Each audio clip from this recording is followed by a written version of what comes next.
Good evening. Tonight we're going to try Lagavulin 8. Lagavulin 8 is a limited edition.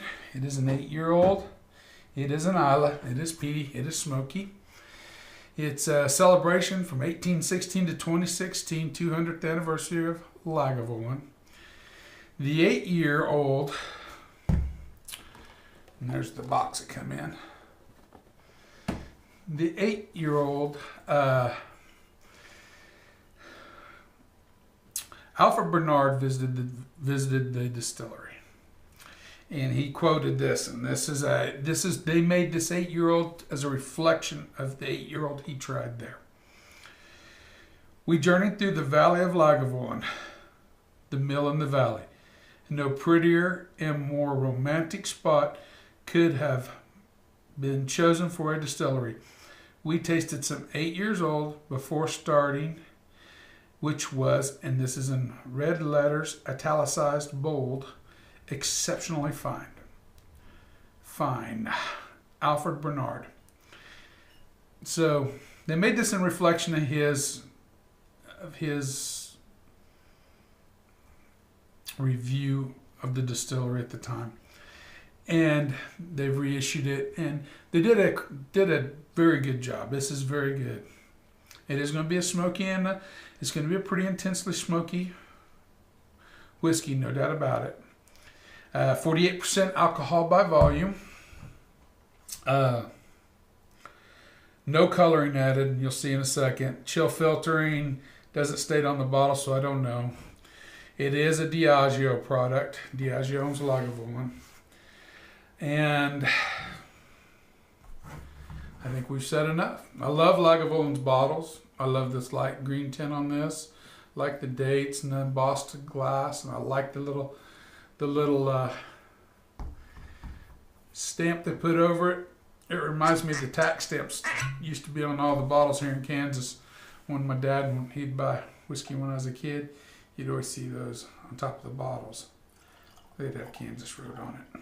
It was interesting.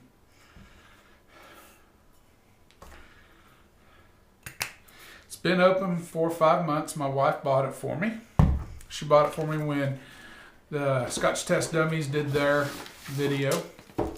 She paid, and I get a discount at this place because I'm a frequent customer, $56.09. With tax, come to $60.58. Normally it sells for around $60, $61. I think I got like a 5% discount or something like that. But she purchased it for me, brought it home for me. Surprised me. Love that little lady. Always have, always will. I think we've seen enough on the box. It's got a whole bunch more right up back there if you ever get a chance and you're at the liquor store and they got it. You can always look at the box. I do that quite frequently. It is a light golden color, very faint golden color. You won't be able to see it. It's thin, fast legs. You'd expect that from an 8-year-old Scotch.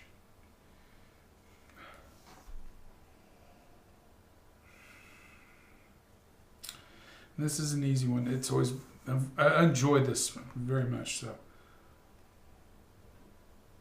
Okay, lemon, vanilla, then peat smoke. And it gives you plenty of peat smoke. And it's not inoffensive, it's not ashy, it's not a cold tar. A lot of the other descriptive terms I've heard. What I get is when you go to the tire store and the new rubber on them tires and the smell in that tire store, I get a little of that in the background. I get a little allspice with it. It's been open for a while, and you know I'm gonna have to write this down on my notes because right now I get a little bit of cherry in it. Now, slightly grassy, and then the elephant in the room, so to speak, for me, is this the tequila of Scotches? It smells like tequila. Not exactly. Okay, it brings tequila hints in the background.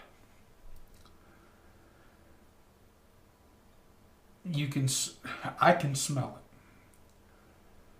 I enjoy tequila, So obviously I enjoy mezcals better. In fact, as I've started drinking them, they open up a new realm to me. Excuse me. But we will conquer them closer to May, maybe one or two.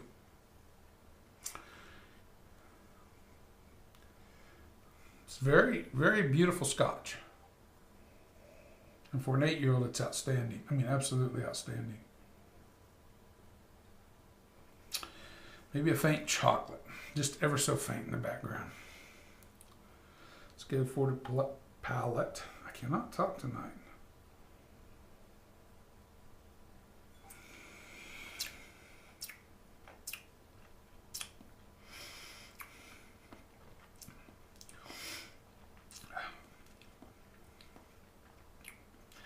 Palate confirms the nose. Lemon, vanilla, and peat smoke. Brings also the grassiness comes a little more to the forefront. The allspice comes around, then an earthy chili. And it took me a while when I first drank this to determine it, because that flavor profile I've had occasionally in the past. Occasionally I make tamales. And then the tamale recipe I use, they call for Anko chili. Anko chili is just a red chili like a cayenne or others, but it's got a more earthy flavor. It's not as hot or spicy as cayenne is, for instance. But it brings that sort of earthy chili note with it. Again, chocolate. The chocolate's there. And don't get the cherries on the palate at all. Again, the tequila. Tequila comes through.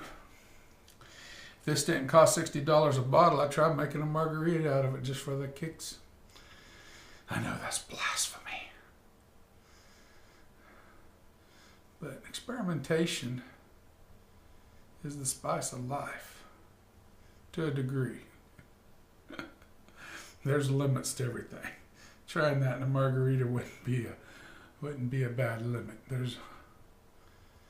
Wouldn't be bad at all, I don't think. In fact, next time I make one, I may add just a smidgen in it and see what it does for it.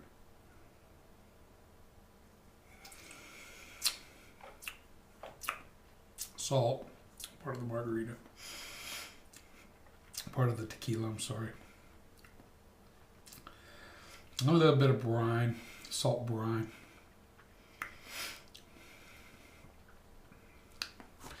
Coats your complete mouth. It's a light coating. It's not a heavy. It's not a dominant coating. But it is a lasting coating. You will taste this 30 minutes later. Unless you drink a lot of water and eat a lot of crackers or whatever.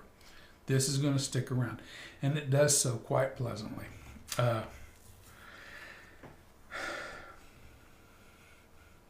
Enough said. We know I like it. I've talked about it. So add just a little bit of water. See what that does for us. We just want to add just a touch on this. Because I can tell you right now, drinking it with water, without water, you don't taste the 48% alcohol. It does not kick you like a 48%. I've had 40% that make this seem like a choir boy.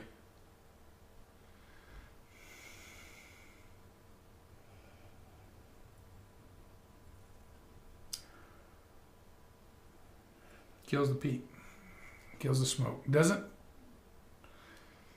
When I say kill it, I don't mean it's gone. But the strength of it drops dramatically down. Excuse me.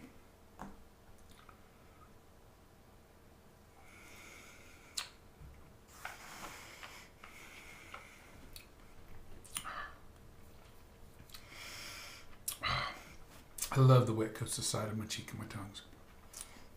I love that feeling it leaves. The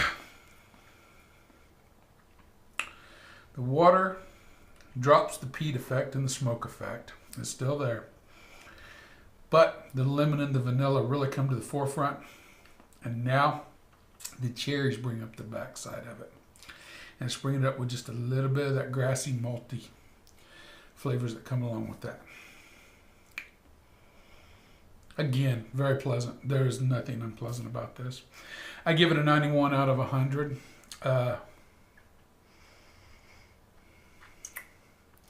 If you're a beginner, you might want to try some lighter peated expressions before you latch onto this. But if you're a beginner and you really want to try this, do yourself a flavor.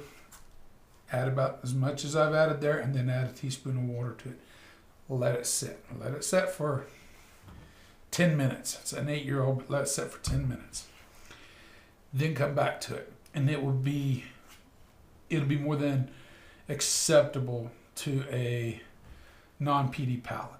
It's not going to drive you crazy. It's not going to make you, why do people drink this? No. With a little water, it improves it. You don't want to add too much water. I think it would probably more than a teaspoon would actually kill it. I don't know. I'm not going to do it because I like it like it is. If you already know you like Islay's and you haven't tried this one, go out and get yourself a bottle. It's worth the price of admission. That being said, the spirit in your glass is not running from you.